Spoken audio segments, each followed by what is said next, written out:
नमस्कार दोस्तों, आपका स्वागत है अपने YouTube channel P for portfolio में। आज हम बात करने वाले हैं फार्मा सेक्टर के स्टॉक अबाउट इंडिया के बारे में। चार्ट्स पर कौन से सपोर्ट हमें दिखाई देते हैं उसके बारे में बात करेंगे और साथ ही साथ ये भी बात करेंगे कि क्या ये सही समय है इसमें पोजीशन बनाने का। लेकिन उससे पहले अगर आपने चैनल को सब्सक्राइब नहीं किया है तो प्लीज़ सब्सक्राइब कीजिए और रेगुलर अपडेट्स पाने के लिए नोटिफिकेशन बेल को प्रेस कीजिए। तो चलिए बात करते हैं अबाउट इंडिया के बारे में। तो आप देख सकते हैं अबाउट इंडिया का लास्ट ट्रेडेड प्राइस है 15,658 रुपीज़, जो कि आज 1.21% नीचे दिखा है। अगर बात करें इसके टेक्निकल रेटिंग के बारे में तो टेक्निकल रेटिंग इसे वेरी बियरिश बताते हैं। वैल्यूएशन के बारे में भी बात कर लेते हैं। 33,000 करोड़ के आसपास का इसका मार्केट कैप है। पी रेशियो 56.12 है। इंडस्ट्री के पी 30.66 से काफ़ी ज़्यादा एक्सपेंसिव दिखाई देता है। प्राइस टू बुक रेशियो है 13.67। डिविडेंड यील्ड की बात करें तो 1.6% का अच्छा खासा डिविडेंड यील्ड यहां पर दिखाई देता है। तो अब चलिए चलते हैं चार्ट्स पर कौन से सपोर्ट्स दिखाई दे रहे हैं उसके बारे में भी बात कर लेते हैं। तो आप देख सकते हैं कि हम लोग चार्ट्स पर आ चुके हैं, जहां पर हमें पता चलता है कि मार्केट क्रैश से पहले ये 16,000 के आसपास ट्रेड करता था, लेकिन उसके बाद हमें गिरावट देखने को मिली। 13,000 के आसपास सपोर्ट लेने के बाद हमें अच्छी खासी रिकवरी देखने को मिली थी और ये अपने ऑल टाइम हाई के आसपास पहुंच चुका था, जो कि था 18,000 रुपीज़ के आसपास का लेवल। लेकिन उसके बाद फिर से वीकनेस देखने को मिली थी, फिर से रिकवरी देखने को मिली और उसके बाद हमें यहाँ पर वीकनेस कंटिन्यू रहती हुई दिखाई दे रही है। करंट सिचुएशन के बारे में बात करें तो आप देख सकते हैं आज की जो कैंडल बनी है वो एक बियरिश कैंडल है, क्योंकि इसका जो ओपनिंग प्राइस था उससे काफ़ी नीचे इसकी क्लोजिंग हुई है। ओपनिंग प्राइस के बाद हमें थोड़ी सी तेज़ी देखने को मिली थी, लेकिन वो सस्टेन नहीं हो पाई और सेलर का प्रेशर हावी हो गया था और प्राइस को नीचे लेकर आ गए थे। और आप देख सकते हैं कि टुडेज लो के आसपास ही इसकी क्लोजिंग भी हुई है। करंट सिचुएशन में अगर देखें तो 100 डेज की ईएमए के आसपास ट्रेड करता हुआ स्टॉक दिखाई दे रहा है। अगर बात करें इसके अलग अलग इंडिकेटर्स के बारे में तो मनी फ्लो इंडेक्स का जो नंबर कैलकुलेट होकर आता है वो है 18.14। तो आप समझ सकते हैं ओवर सोल्ड कैटेगरी में ऑलरेडी एंटर कर चुका है।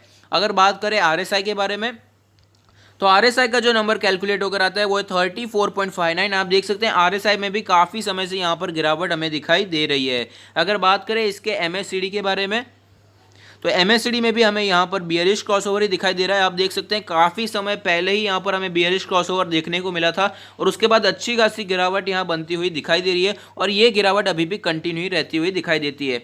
बॉलिंजर बैंड के बारे में भी बात कर लेते हैं। तो आप देख सकते हैं बॉलिंजर बैंड के अपर बैंड के आसपास रेजिस्टेंस फेस करने के बाद स्टॉक हमें नीचे आता हुआ दिखाई दे रहा है और लोअर बैंड के आसपास ये ट्रेड करता हुआ फिलहाल दिखाई देता है। लोअर बैंड जो कैलकुलेट होकर आता है वो है करंट मार्केट प्राइस के बिल्कुल ही आसपास। मीडियन की बात करें तो वो है 16,425।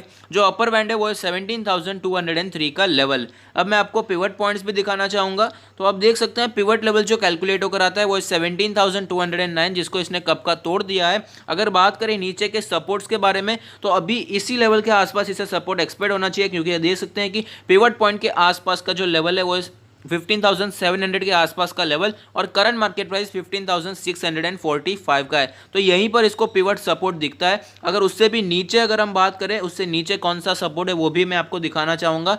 14,754 का सपोर्ट यहाँ पर बनकर दिखाई देता है। अब मैं आपको ऑल टाइम चार्ट दिखाना चाहूँगा, जहाँ पर एक कैंडल 1 मंथ को रिप्रेजेंट करेगी, जिससे हमें पता चलेगा कैसी मूवमेंट वहाँ पर बनती हुई दिखाई देती है। तो आप देख सकते हैं कि ऑल टाइम चार्ट पर हमें ये पता चलता है कि काफ़ी ज़्यादा अपमूव देखने को मिला है। मल्टी बैगर स्टॉक रहा है पिछले 1-2 सालों में, तो ये काफ़ी ज़्यादा ऊपर ऑलरेडी निकल चुका है। अगर बात करें इसके करेक्शन के बारे में तो आप देख सकते हैं नॉर्मली ये अपने 20 मंथ्स के ईएमए के आसपास सपोर्ट लेता है और उसके बाद हमें तेज़ी देखने को मिलती है। अभी जो 20 मंथ्स का ईएमए कैलकुलेट होकर आता है वो 12,028 रुपीज़ का, यानी कि ओवरऑल 12,000 रुपीज़ का लेवल इसका 20 मंथ्स का ईएमए है। अब बात कर लेते हैं इसमें पोजीशंस के बारे में। अगर आपने बहुत ही ज़्यादा ऊपर पोजीशन बनाकर रखी है तो मेरा मानना है इसे आप होल्ड कर सकते हैं लॉन्ग टर्म के लिए। फंडामेंटली स्ट्रॉन्ग कंपनी है, थोड़ी सी गिरावट तो शॉर्ट टर्म में किसी भी स्टॉक में आ ही सकती है।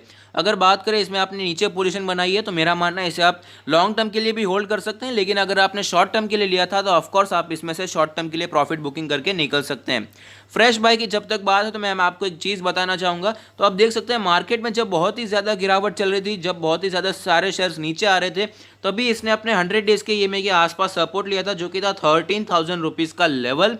तो अभी भी वो अपने 100 डेज के ईएमए के आसपास ट्रेड करता हुआ दिखाई देता है, तो ये एक इसका सपोर्ट बन सकता है। और हमने देखा कि मनी फ्लो इंडेक्स का भी नंबर काफ़ी नीचे आ चुका है, ओवरसोल्ड कैटेगरी में ये ऑलरेडी एंटर कर चुका है। और साथ ही साथ हमने ये भी देखा कि बॉलिंजर बैंड का जो लोअर बैंड है उसी के आसपास ये ट्रेड करता हुआ दिखाई देता है। तो जनरली लोअर बैंड के आसपास ये सपोर्ट लेते हैं स्टॉक्स और ऊपर जाने की कोशिश करते हैं। और हमने पिवट पॉइंट्स पे भी देखा है कि पिवट लेवल भी करंट मार्केट प्राइस के आसपास दिखाई दे रहा है। तो मुझे लगता है कि अगर आप यहाँ पर इन्वेस्ट करना चाहते हैं तो यहाँ पर थोड़ी सी क्वांटिटी लेने में यहाँ पर कोई हर्ज मुझे दिखाई नहीं देता है। हालांकि मैं ये ही राय दूंगा कि एक साथ सारी क्वांटिटी इसमें इन्वेस्ट मत कीजिए। अगर आपको इसमें से 10 शेयर्स लेने हैं तो एक साथ सारे शेयर्स इसी प्राइस पर मत लीजिएगा। थोड़ी थोड़ी क्वांटिटी एक साथ उठाइए, 1 या 2 शेयर्स लीजिए, ऐसी ही मेरी राय रहेगी। लेकिन अगर आप पेशेंट इन्वेस्टर हैं, वेट करना चाहते हैं, तो मेरा मानना है 200 डेज के ईएमए का आने का वेट कर सकते हैं, जो कि ये 13,981 का लेवल, यानी कि ओवरऑल 14,000 के लेवल का आप आने का वेट कर सकते हैं अगर आप पेशेंट इन्वेस्टर है तो। लेकिन आप जो अगर एक्टिव इन्वेस्टर है तो मेरा मानना है करंट मार्केट प्राइस भी काफ़ी अच्छा सपोर्ट इसके लिए बन सकता है। अगर ये सपोर्ट भी टूटता है तो 15,000 का सपोर्ट भी अच्छा स्ट्रॉन्ग सपोर्ट यहाँ पर हमें दिखाई दे सकते हैं, क्योंकि उसी के आसपास इसने पहले भी सपोर्ट लेता हुआ दिखाई दिया था। तो अगर आपको ये वीडियो पसंद आया है तो लाइक कीजिए, शेयर कीजिए, कमेंट कीजिए, सब्सक्राइब कीजिए और मुझे मोटिवेट कीजिए। Thank you, stay happy, happy investing.